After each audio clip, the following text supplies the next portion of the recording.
Fantastic. So my name's Hannah and I'm one of the mental health practitioners for Counterpoise Wellness. I was a student, well, I'm still currently a student at the moment, but in my undergraduate days back in 2010 to 2013, I did a childhood studies course at Swansea University.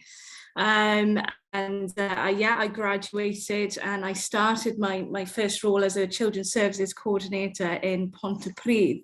And there was a lot of transition that came with that journey, I guess, and that's something I definitely will be exploring with you today, the challenges that came, but also the rewards. I'm currently a master's student in developmental and therapeutic play, about to end that journey as well around Christmas time. But yeah, at the moment I work as a mental health practitioner. I support schools and businesses with any mental health concerns and how to look at mental health in a positive way and how we can improve our mental health. So yeah, I'm really excited about sort of creating and discussing the health work-life balance with yourselves. But I'm going to pass on to Kitty now, who's going to introduce herself a little bit as well. So. Hello, I am Kitty. So I am the Managing Director of Counterpoise Wellness. So just before we started this, I was like, look, I'm really here as backup, but this is definitely Hannah's rodeo. She is all things mental health and she has been amazing for schools and businesses. A bit about Counterpoise then. So we are a team of leading industry professionals and we work collaboratively to help schools, businesses and private clients, whether that be through nutrition or dietetics and well-being. So we have counsellors and therapists, we have mental health practitioners like Hannah.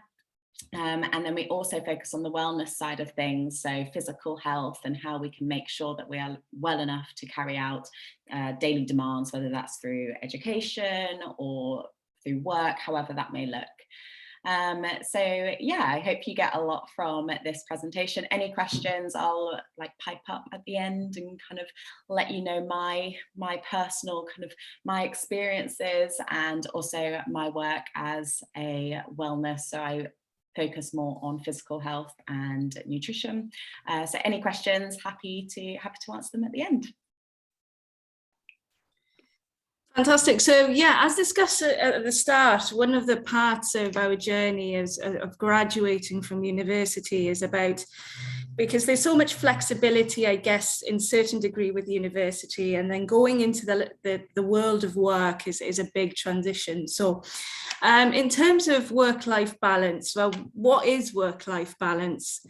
So work-life balance is all about providing a work environment that is a positive environment, and it's also trying to find that balance between personal growth and adhering to the professional boundaries in a healthy way, basically. And we're talking about that healthy work-life balance and being able to identify what that means promotes positive mental health, and it enables us to reduce stress. So going back to the transition, so transitioning from university to professional work can be challenging. And it's key that we identify a routine that comes with that journey. So my timetable at university was 6 hours a week, which was great. It enabled that flexibility. However, when we go into full-time employment, we're looking at about 35 to 40 hours a week. So it's a bit of a journey, it's a bit of a jump to going from university into full-time employment. So it's important that we establish a routine. So for example, breakfast, getting up in the morning, making an action plan for the day. And good diet comes into that, being able to have a healthy diet that comes into our routine. One of the things that are quite prevalent, I think, when it comes to work-life balance is that sleep hygiene is a key factor when it comes to routine, because we need a good amount of sleep. It's a form of, it enables us to have that sense of, I'm trying to get my words out right. Sleep hygiene is about setting up a routine that we're able to get a good night's sleep. So, for example, avoiding caffeine before you go to sleep, reading a book, making sure that the environment is clean and tidy. So those are key tools really to ensure that we get good sleep hygiene.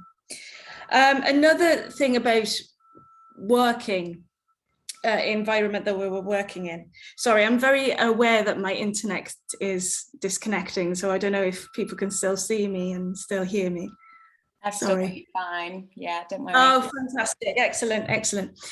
So yeah, one of the things that we you know, the things that we'll be changing is when we are working, we tend to be working with people and working as a team. And being a student, sometimes we do work as a team, but maybe it's not as prevalent as maybe in a work environment. So we need to be aware of the different approaches when it comes to working in a full-time working environment. So one of the things that that comes with working is trying to find ways to switch off. So we've had a difficult day at work, so we need to identify how do we switch off. And being able to switch off enables us it promotes that good working balance. And one of the things is about accepting your limits, what you can do, what you can't do. Mindfulness is a powerful tool that enables us to kind of switch off a little bit. So that could be breathing techniques, looking at different grounding techniques. So those are really important. I would highly recommend mindfulness and the power of now and being in that moment. Doing something that you enjoy. It's important to reward yourself sometimes with you know, I've had a difficult day at work.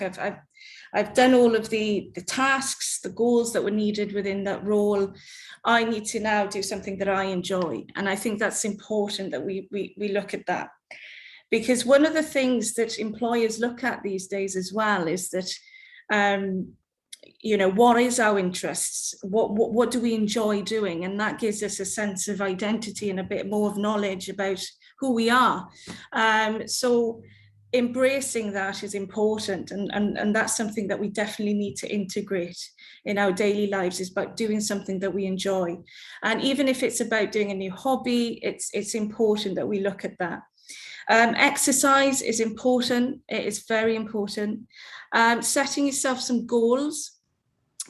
Goals have to be SMART goals. I wouldn't set too many goals, but it's about setting, you know, the top three goals that you would like to achieve. And once you have set up those goals and you're following them through, reward yourself with that. And that's really important. And self-care. Self-care is very important as well. We need to take care of ourselves, whether it's something as simple as having a hot bath or putting something sensory, maybe having candles and scented stuff. You know, it's important that we look after ourselves and being attuned to our own needs. And listen to our bodies and listen to how we're presenting ourselves, you know, and taking a step back if we need to. So those are really important tools to think about when we're switching off from work. So finding your work-life balance is very similar really to what I've just previously discussed, but when it comes to accepting your limits, it's about as well, you know, identifying your strengths and weaknesses. So writing them down is an important tool as well, being able to write down what our strengths is and what we contribute. And maybe write down the things that we're not so good at, maybe, and trying to integrate our strengths into our weaknesses.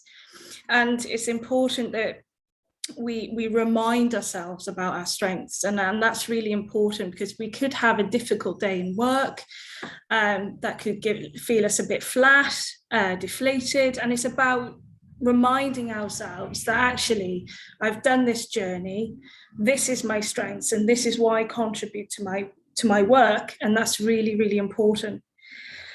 If, depending on the nature of your role, I suppose, you know, there is going to be quite a lot of things that we need to do in our working day. And it's about identifying which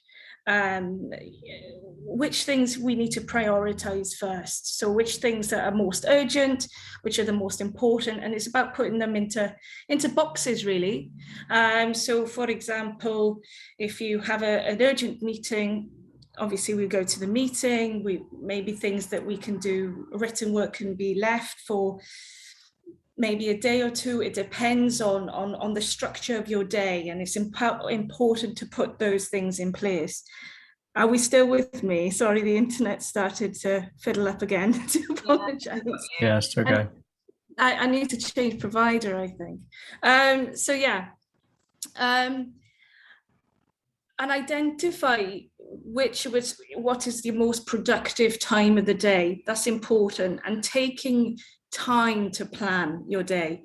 That could be maybe in the evening when you've just about finished your working day, and making a plan for the next day. So it's written down so you have an idea. Because one of the things that comes with going into work sometimes is that anxiety of what I'm going to have to do next day. And if we plan that out in a way that we can see, it would alleviate a lot of anxiety then for the following day. So I think, it's so important to take time to plan your day. It doesn't have to be regularly, but it is one of those things that if you can foresee it's going to be quite a stressful week at work, writing down the key things, the plans for that week is so important.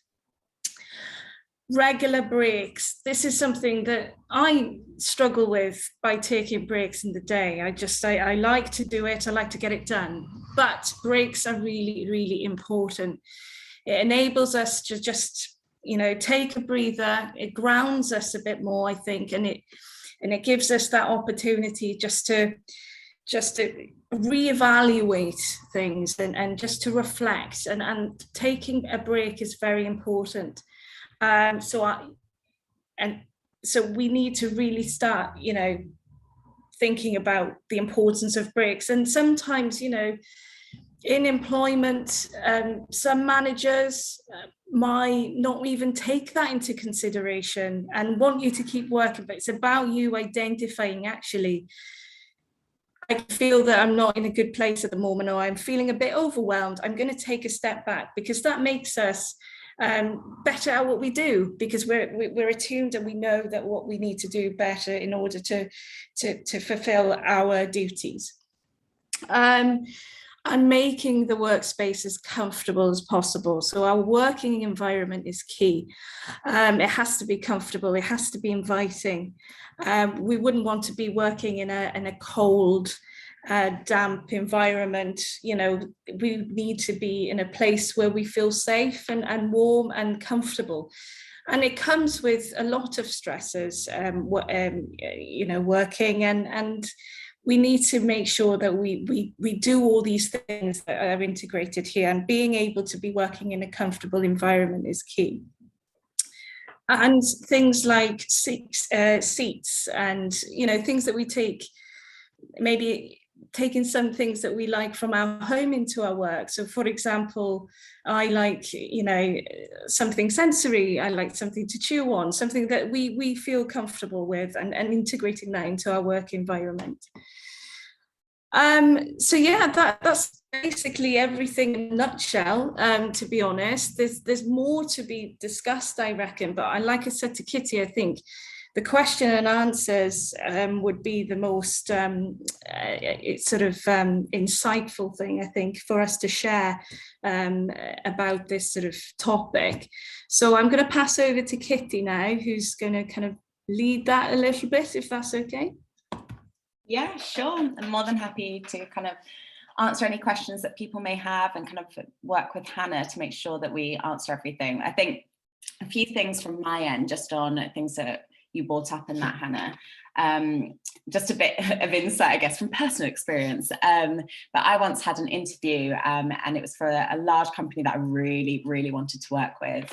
And I'd kind of mentally prepared myself to answer absolutely everything that they would have. And I had almost like a script that I was going to follow for this interview. And I knew the common questions that they were going to ask. And I felt so prepared that I had an answer to everything.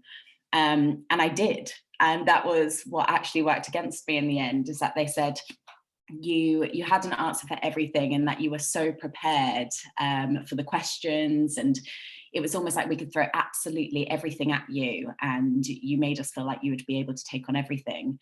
And what was really interesting feedback is that they said that actually worked against me, because I wasn't factoring in the time that I needed, and I wasn't looking after myself and knowing my limits. I was just like, yeah, give me anything, I'll give it a go.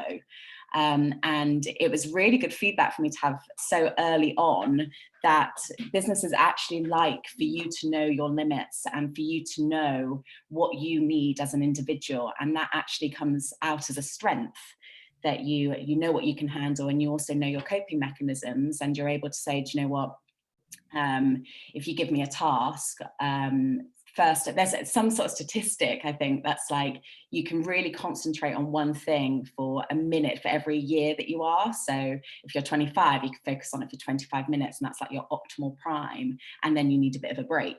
And they were saying that that's what they've got, that sort of ethos within their business, and that's what works for them and their employees, and they really promote that. And the fact that I was like, yep, throw anything at me, I can do it, I can handle it, they were like, no one can do that, no one is superhuman.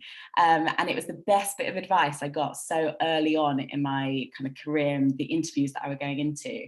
So I just think that's just a bit of my own personal experience, that using this time to really get to know your limits and what works for you and how you can keep yourself well. People love that, especially when you go into interviews. I was writing down notes, so I've got a few other things I was just going to touch upon. I think when you were saying about writing lists and kind of how productive you can be and kind of planning the day before, I think when we're having bad days, and we all have them, we all have days where things feel really hard and like we can't do much. I think just writing down really normal mundane things and being able to tick them off is just really good for our own mental health. So just normal kind of self-care things, even like making my bed, showering, clocking into work, having a conversation with people, just having those sort of things, especially when we're working from home, whether you guys are doing that. I think they're really important things that can just help when we're having days that aren't as good as others. One of the things I wanted to add was the importance of safe space, and I don't know if people know what a safe space is, but it's about creating a space where you can just unwind and just be yourself and just take a breather, because I think, you know, some people don't know where to they carry all these big feelings about their day, and it's about how do we manage those feelings in a positive way, and it's about creating that safe space for us to do so. I think, you know, what comes with working is that sometimes, like what Kitty said, we might have a difficult day. So how are we going to manage that? How are we going to support ourselves with that? And one of the things is about writing down our positives and what we've achieved in that week, and to remind ourselves that actually, okay, I've had a difficult week this week. However, next week is going to be different. And it's about, you know, reminding ourselves of that, and that's really, really important, I think, and having that safe space to do so. Absolutely. I think definitely we're almost programmed now to always be thinking of that next thing. And I find even when I speak to people, they're like, so what's next? And it's like, well, actually, I'm quite happy with what I'm doing at the moment, and being able to celebrate those successes and actually celebrate them. So not you hit them and then you move on to the next one. Really use that time to be like, okay, I set this goal and I've achieved it, and celebrate that. I mean, it's huge, and everything that you learn along that journey will help you hit the next goal. So yeah, I think that's a really good point. In terms of questions, I don't know how you normally do it, but chat box, how do you want to do it? Or do you want to so I think the best thing to do, if there are any burdening questions, get them in the chat and we'll go through. But I also want to make sure we get people coming off the mic and have a bit of a discussion as well. So what we like to do actually is to call out and rotate round. So I know some people might be in lectures, eating their lunch or listening in. So I'm not sure if you haven't got your camera on, there's no worries. And I know Helen's a bit ill as well. So I'll leave you for the chat box, Helen, if that's all right. So Emmanuel, I'm going to come around to you first, rotate around my screen there. We've got a ton of topics there, from sleep to routine to mental, physical health, all of that. What's your main takeaway, main questions? Wow, on the spot. Yeah, thank you so much for the way, Kitty and Hannah. It was amazing to hear, especially since I'm starting the work life quite soon and I've been in it for a bit. Mine's a bit weird, if that's okay, Ryan, as a question. And it covers a specific topic that I face, but I know other people do too. I suffer with a bit of insomnia, and it's diagnosed. I've had to wake up at early times, lack of sleep, many days in my life. But is there an approach you would consider, any particular suggestions for someone that does struggle with sleep and can actually fit that specific routine that you were talking about making sure there's a cycle there and getting to sleep early? Some days I can go to bed at 10 p.m., but I just can't fall asleep till like 3 or 4 a.m. I understand it's a medical thing, but any suggestions from a life perspective that can help, that all can try out? Thank you. I think sleep hygiene is such a big topic in itself, I think, and it's so important that we really, sleep is extremely valuable. So some of the things that I would avoid, I don't know, some people like to look at their phone, go on technology, trying to settle them down a bit. It's extremely unhealthy to do that before bed. So if you do that before bed, do you look at your phone and stuff like that? Yeah, sometimes, yeah. I'll be honest, when I can't sleep, sometimes you feel like you're wasting time, so you go on your phone. Yeah. I mean, it's about, and if you do like, sort of maybe change that to a book or change it to something else. I'm not saying that you should get rid of it completely, but looking at technology, anything like an iPad, phone is quite unhealthy to get us settled. So I would change it to a book, etc. Maybe making the environment, that you're sleeping in, and I'm sure you've got a lovely bedroom, but it's really important to have that clean and inviting environment. Giving yourself time to unwind and settle. Anything like if you do have like a Fitbit or you're monitoring your sleep, so you can have these things now that tell you how much sleep you're getting. Well, actually, it's a little bit unhealthy, because it actually, you'll say to yourself, "Oh, I've only had 4 hours sleep tonight and today," and and that's a bit of a stressor then, because you'd be thinking, I've only had 4 hours. So it's about removing those things, I think, and trying to put a routine in place. So if you're going to go to bed at 9, read rather than mobile phone, look at a book or look at magazine, etc. Having a shower or a bath before, a bit of self-care.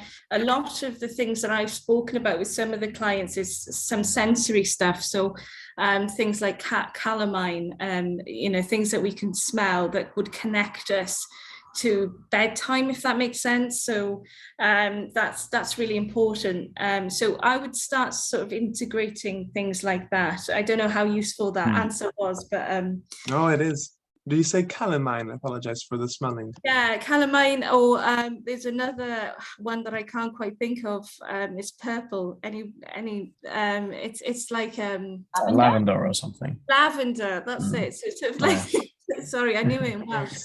So no, that's good. That we can smell that connects us to bedtime, I think. And if you integrate a bit more of that, I think that would be quite useful. Really appreciate it.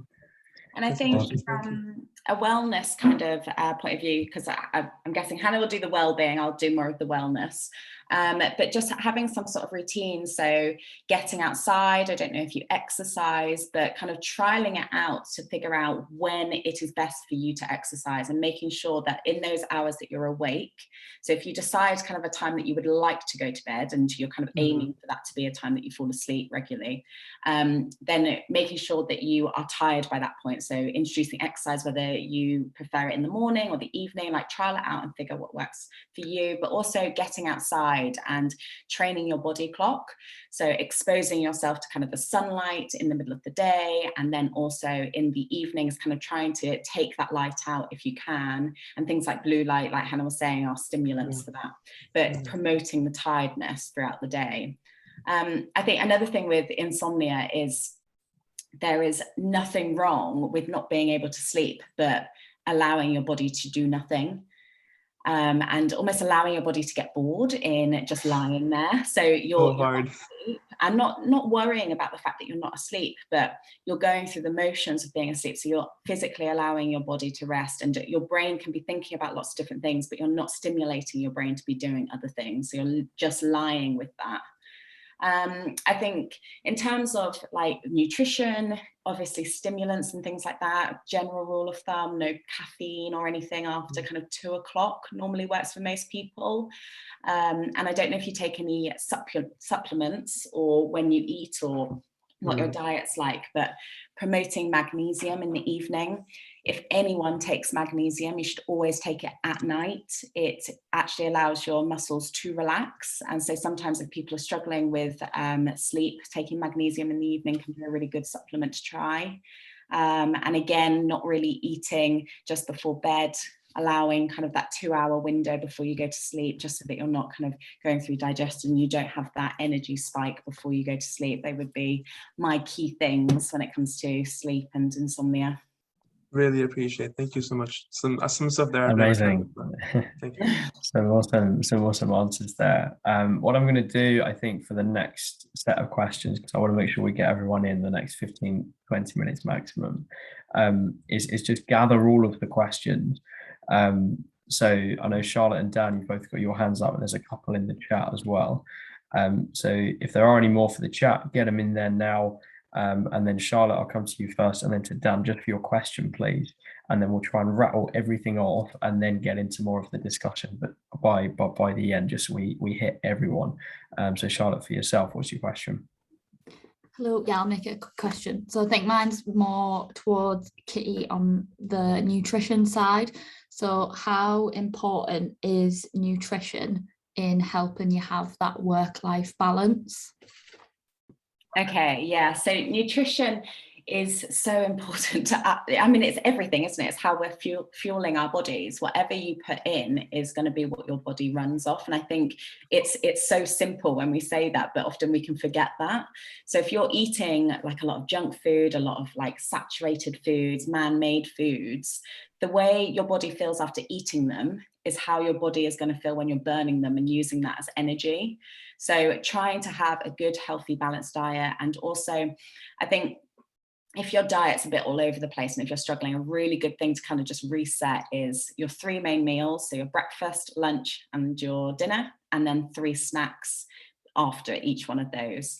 And that just allows, so if you're thinking about kind of like momentum and your energy levels, we typically can last off a meal for a couple of hours. So 2 hours, maximum 3, should never really leave 4 hours between each meal. And then, so you have your breakfast, you're running on that energy, and then you have a snack to keep that energy level high. And then you have your lunch. And that refers back to the insomnia point, kind of making sure that you leave those 2 hours before you go to sleep. So you've got that constant energy throughout the day, and then you're giving yourself enough time to not have that energy spike before bed. Does that help? Does that answer that?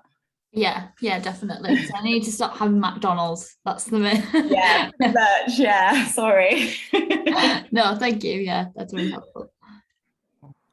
Nice one. Dan, what about you? Yeah, so I guess it kind of links to Emmanuel's question, but it's a bit different. So I'm kind of a bit of a night owl in the way I work. So I work better at night. My kind of most productive hours are like 10 to 2 at night, which is kind of problematic because last year I was like working at Toyota and I had to get up at 7. So that kind of meant sleep.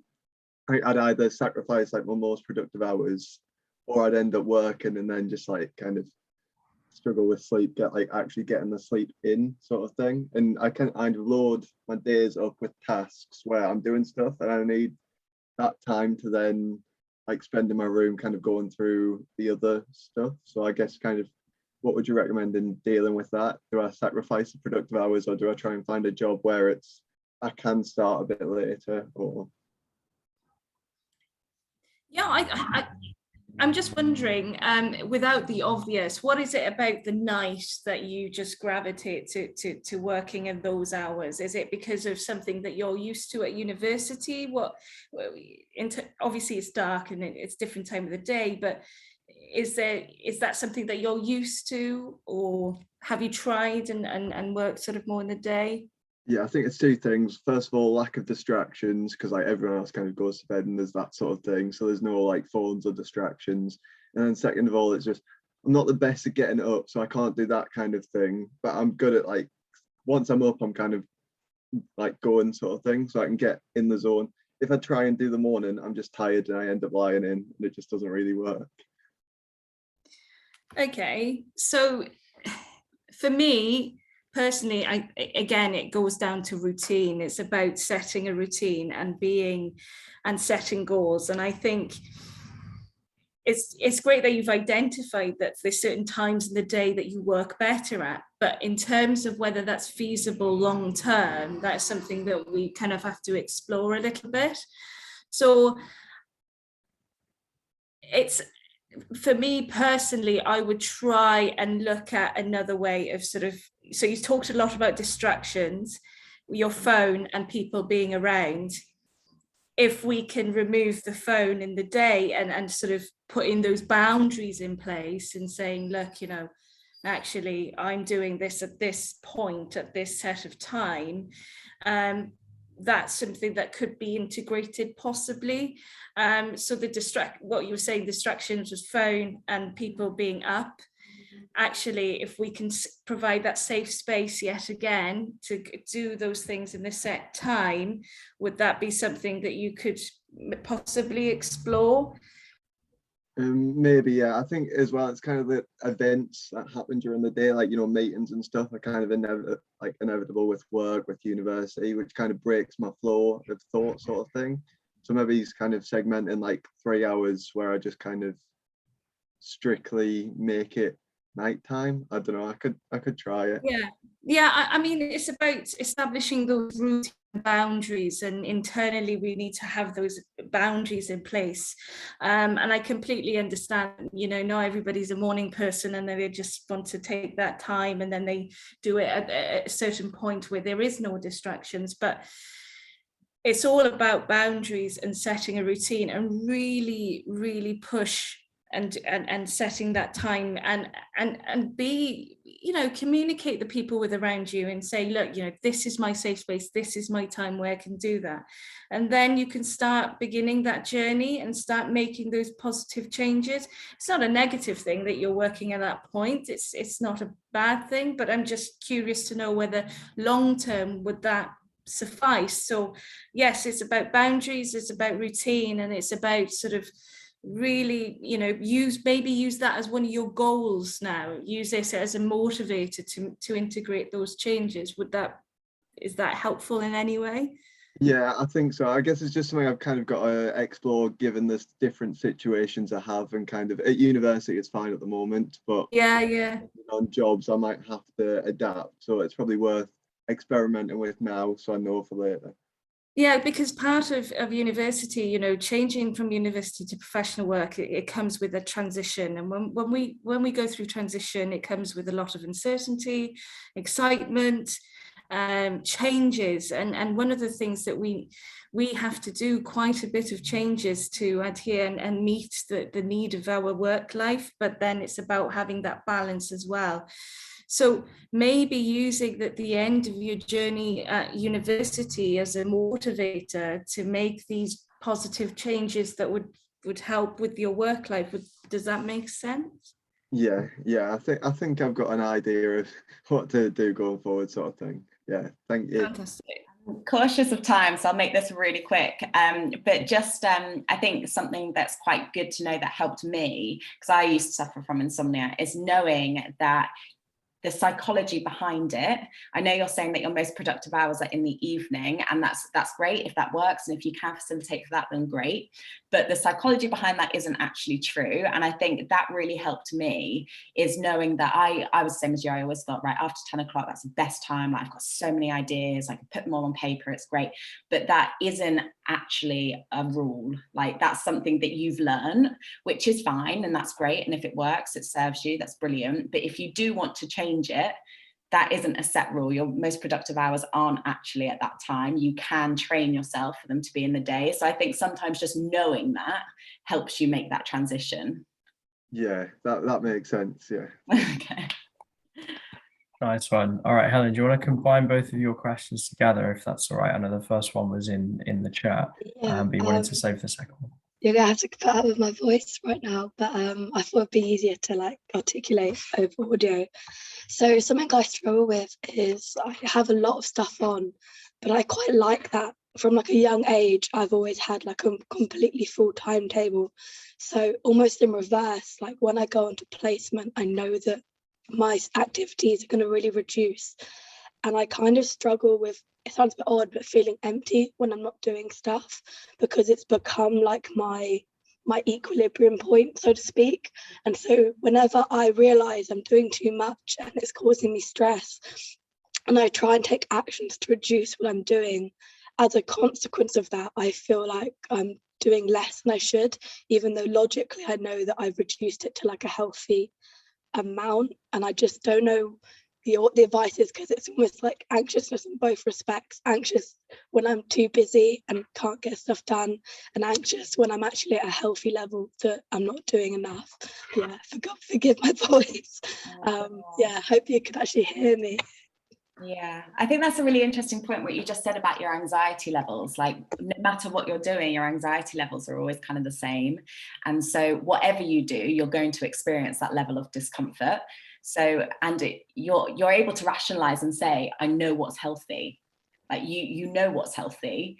And so it's finding, like, sitting with that discomfort, because although it's great that you're doing so much and it works, and there's definitely periods of our life where we have to do that much, and you know that you can do that and that you function on that and that you're fine, it doesn't break you in any way. That's good, because there will be times of your life that you have to do that, but making sure that you take that time where you're having that kind of healthy balance, because otherwise eventually it does all mount up, and we see it all the time. Kind of people call it that midlife crisis as such, or kind of like when they have that breakdown point. And that is because we've kind of built now, we're programmed now to feel like that's normal, to always be stimulated, and it's not. And so we've got loads of businesses at the moment that are just saying, like, there is this kind of stigma behind mental health and looking after ourselves, but we're finding that people really need it, and people are investing in that now. And so making sure that, I know it's uncomfortable, but making sure that you do have those periods where you have that kind of healthy balance, and you can start to kind of draw that out for longer periods, so that becomes the new normal as such. Hannah, what would you say? Yeah, I agree. I completely agree. And I think, again, it's that culture that, that needing to do so much. But in terms of managing that, it's about, thinking in the moment when you are experiencing those feelings of uncertainty and feeling anxious that you've done the right thing, which is, keeping your work to a certain level. And then if you're overworked, then obviously that comes with stresses. And it's about changing your thought process in that journey, and just thinking, actually, this is the right thing for me to do because I can do X, Y, and Z.